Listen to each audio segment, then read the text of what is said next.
నెల్లూరు నగరంలోని స్థానిక Radhe in guest house నందు ఆంధ్రప్రదేశ్ బీసీ సంక్షేమ సంఘం నెల్లూరు జిల్లా అధ్యక్షుడు పలమాల శ్రీహరిరావు ఆధ్వర్యంలో నెల్లూరు జిల్లా విస్తృత స్థాయి సమావేశం నిర్వహించారు.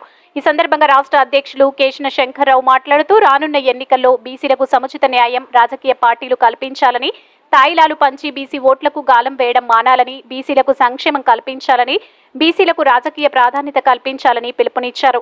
ఈ కార్యక్రమంలో బూదాటి రాధయ్య, తన్నీరు కోటయ్య, రఘురాం ముదిరాజ్, సలీం, మాల్యాద్రి, రాము, గోపాల్, వెంకటేశ్వర్లు, ఆత్మకూరు శ్రీనివాస్, రమేష్, రాజేంద్ర, బీసీ సంక్షేమ సంఘం నాయకులు, కార్యకర్తలు అధిక సంఖ్యలో పాల్గొన్నారు. మీడియా మిత్రులకి, ఎలక్ట్రానిక్ మీడియా, ప్రింట్ మీడియా అందరూ కూడా బీసీ సంక్షేమ సంఘం తరఫున మీకు శుభాకాంక్షలు తెలియజేస్తూ, రాయలసీమ పర్యటనలో భాగంగా వివిధ జిల్లాలన్నీ కూడా పర్యటించి ఈరోజు నెల్లూరు జిల్లా అధ్యక్షుడు శ్రీహరి గారి నాయకత్వంలో వివిధ కులసంఘ నాయకులందరూ సమావేశాన్ని ఏర్పాటు చేసినటువంటి సందర్భంగా వారందరికీ కూడా పేరు పేరున హృదయపూర్వక నమస్కారాలు. సోదరులారా, ఇప్పటికే మనకి స్వతంత్రం వచ్చి 76 సంవత్సరాలు పూర్తయింది. ఈరోజు వరకు కూడా బీసీ వర్గాలకి సమస్త రంగాల్లో పూర్తిగా అన్యాయం జరుగుతూ ఉంది. దీని మీద దేశవ్యాప్తంగా కూడా కుల గణాంకాలు చేయాలని చెప్పి ఢిల్లీ నుంచి ఢిల్లీ వరకు కూడా అన్ని రాజకీయ పార్టీలతో కూడా సమావేశమై ఢిల్లీలో జంతర్ మంతర్ దగ్గర పలు సందర్భాల్లో పలు సమార్లు ఉద్యమం చేసినటువంటి పరిస్థితి. అక్కడ దాదాపు 4-5 సార్లు దేశ ప్రధాని కూడా కలిశాం. అయ్యా, ఈ దేశంలో మీరు బలహీన వర్గాలకు చెందినటువంటి ప్రతినిధిగా చెబుతా ఉన్నారు. ఈ దేశంలో కుల గణాంకాలు లెక్కించకపోవటం వల్ల సమస్త రంగాల్లో కూడా ఈ వర్గాలకు పూర్తిగా అన్యాయం జరుగుతూ ఉంది. గతంలో బ్రిటిష్ వాళ్ళు కుల గణాంకాలు లెక్కించారు.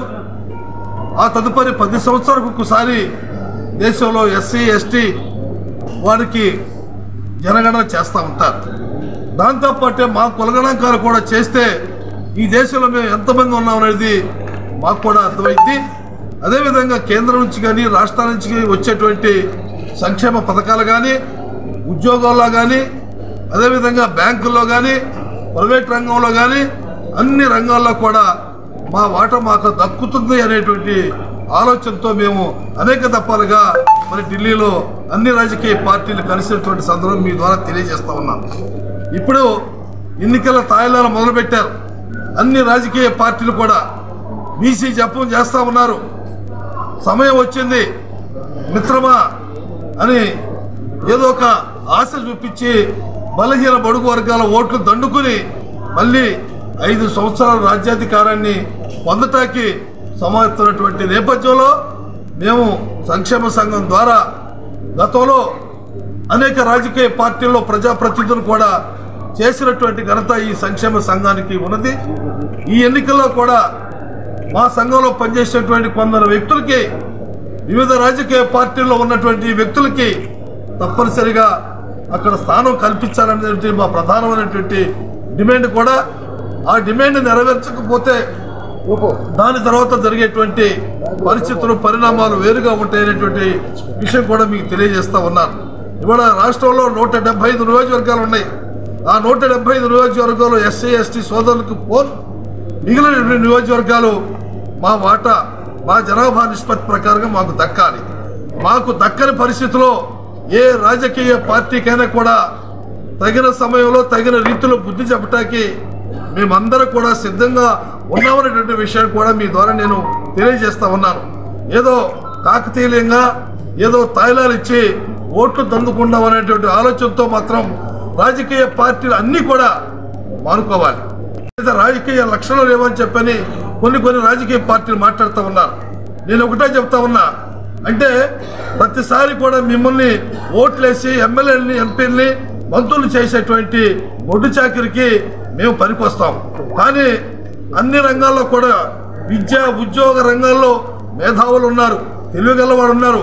బీసీ కులాలంటే అంత చులకనగా మాట్లాడితే దాని పరిస్థితులు వేరుగా ఉంటాయి.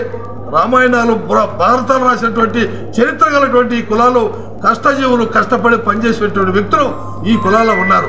వీరికి సరైనటువంటి న్యాయం జరగకపోతే దానికి తగినటువంటి పరిస్థితుల్లో మీరు మూల్యం కూడా చెల్లించుకోవాల్సి వస్తుందని చెప్పని నేను తెలియజేస్తా ఉన్నాను.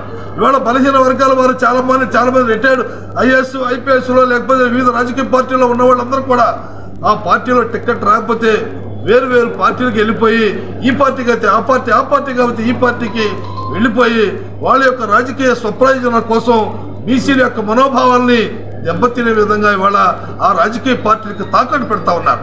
అది కరెక్ట్ కాదు.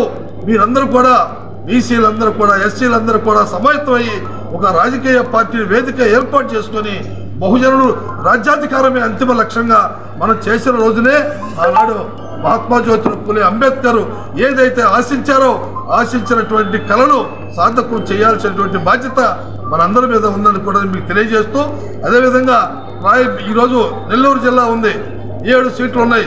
ఒకటి ఎస్సీ సోదరులకు పోవాలి, 8 సీట్లు ఉన్నాయి. ఎస్సీ సోదరులకు 1 సీటు పోవాలి, పోతే ఇంకా 7 సీట్లు ఉంటాయి. మా 4 సీట్లు మాకు ఇవ్వాలి. 3 ఆధిపత్య కులాల వాడు పోటీ చేయాలి. 3 సీట్లు బీసీలుగా, 4 సీట్లు బీసీలుగా ఇవ్వకపోతే దాని తర్వాత జరిగేటువంటి పరిణామాలు చాలా తీవ్రతగా ఉంటాయి. అది మాత్రం రాజకీయ పార్టీలు గుర్తుపెట్టుకోవాలని చెప్పారు కూడా నేను ఈ సభ ద్వారా మీకు వివరిస్తా ఉన్నాను. ఎందుకంటే బీసీలందరూ కూడా చాలా తెలియగలవాడు. మీరు అనుకున్నంత అమాయకులు కాదు. వాళ్ళు ఓటు రూపేణ ఎవరి భవిష్యత్తు రాయాలో, ఎవరి భవిష్యత్తు అంధకారంలో పెట్టాలో చాలా తెలివిగా ప్రవర్తిస్తారు. కనుక అన్ని రాజకీయ పార్టీలు కూడా మా జనాభా నిష్పత్తి ప్రకారం, మా దామాష ప్రకారంగా మాకు చెందకపోతే దాని తర్వాత జరిగేటువంటి పరిస్థితులు కూడా మీరు చూడాల్సి వస్తుందని చెప్పి తెలియజేస్తూ, ఈ అవకాశాన్ని కల్పించినటువంటి పెద్దలందరికీ పేరున హృదయపూర్వక నమస్కారాలు తెలియజేస్తూ, జై పూలే, జై అంబేద్కర్. బీసీ సంక్షేమ సంఘం రౌండ్ టేబుల్ సమావేశంలో మా రాష్ట్ర అధ్యక్షులు కేసర శంకర్రావు రావడం, ఇందులో ముఖ్యంగా రీసెంట్గా అయితే రాజకీయంగా బీసీల పైన ఎక్కువగా మాట్లాడడం జరుగుతూ ఉంది. బీసీలను వాడుకోవడం, తరువాత వాళ్ళని పక్కన పెట్టడం, ఇది రీసెంట్గా మేము చూసాం. ముందే చెప్తున్నాం, ఇదివరకు ఆల్రెడీ మేము చాలాసార్లు చెప్పాం. బీసీలు ఎక్కడెక్కడ ఉన్నారా అంటే మేము క్లియర్గా చెప్పాం. వెంకటగిరి, ఉదయగిరి, కావలి, సర్వేపల్లి, ఈ 4 నియోజకవర్గాల్లో మెజారిటీ వచ్చి బీసీలే. వచ్చేదానికి రెడీగా ఉన్నారు. మరి ఇవ్వడానికి ఏంటి ప్రాబ్లం మాకైతే అర్థం కావట్లేదు. మరి ఈ పాయింట్ పైన మేము గట్టిగా ఈరోజు డిస్కషన్ జరుగుతూ ఉంది. చాలామంది ఇంట్రెస్ట్ ఉన్నారు. వీళ్ళకి బీసీలకి ఫైనాన్షియల్గా వాళ్ళకి లేదని అంటున్నారు. అది రాంగ్, అది చాలా తప్పది. కాబట్టి 2 పార్టీలు, ఇప్పుడు ప్రస్తుతానికి 2-3 పార్టీలు కంపల్సరీ బీసీలకు ఇవ్వాలని కోరుకుంటున్నాం. అదేవిధంగా ఎంతో కాలం నుంచి ఈవెన్ బీజేపీ కూడా, మీరు కావాలంటే చూడండి, బీజేపీలో కూడా ఎంతో 30-40 ఏళ్ల నుంచి పనిచేస్తూ ఉంటే ఒక్క మిడతల రమేష్ అనే అతను ఈరోజు కూడా అట్టే ఉన్నాడు. మరి ఏమి అతనికి ఎంపీ సీట్ ఇవ్వచ్చు కదా. అదేవిధంగా చాలా దగ్గరలో కూడా వీళ్ళు పార్టీలు నమ్ముకొని ఉంటే కొత్తగా వచ్చిన వాళ్ళకి ఇవ్వడం అది ఎంతవరకు న్యాయం? కాబట్టి బీసీలు మెజారిటీ ఎక్కడైతే ఉన్నారో వాళ్ళకి కంపల్సరీగా బీసీలకి ఇవ్వకపోతే రాబోయే రోజుల్లో పార్టీలు 2 ఉండవని తెలియజేస్తూ, కొత్త పార్టీల సైడ్ పోయేదానికి అవకాశాలు ఉంటాయని తెలియజేస్తున్నాను. ఈరోజు ముఖ్యంగా బీసీ సంక్షేమ సంఘంలో రాష్ట్రం గురించి, రాష్ట్ర భవిష్యత్తు అధోగతి పాలైందనే విషయం అందరికీ తెలుసు. ఈరోజు మనం చూస్తే అన్ఎంప్లాయ్మెంట్ అబ్నార్మల్గా పెరిగిపోయింది. అందరూ ఈ రాష్ట్రాన్ని వదిలేసి వేరే రాష్ట్రాలకి, వేరే సిటీలకు వెళ్తూ ఉన్నారు.